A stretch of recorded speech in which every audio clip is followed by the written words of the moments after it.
अहम खबर आपसे शेयर करें। सुप्रीम कोर्ट में चीफ जस्टिस उमर अता बंदियाल और सीनियर जज जस्टिस काजी फायज ईसा के दरमियान मुलाकात हुई। जराये के मुताबिक मुलाकात में अहम अमूर पर तबादला ख्याल हुआ। दस्तूर की गोल्डन जुबली तकरीबात में जस्टिस काजी फायज ईसा की शिरकत से मुतालिक भी तबादला ख्याल किया गया।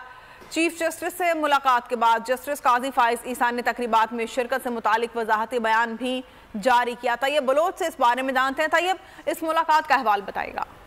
राय के मुताबिक आज सुप्रीम कोर्ट में चीफ जस्टिस उमर अता बंदियाल और सुप्रीम कोर्ट के सीनियर तरीन जज जस्टिस काजी फैज ईसा के दरमियान मुलाकात हुई और मुलाकात में दीगर अहम अमूर जो है उस पर तबादला ख्याल किया गया। लेकिन मेन एजेंडा जो था वो चीफ जो जस्टिस काजी फैज ईसा आइन की बहुत बलोच आगाह कर रहे थे।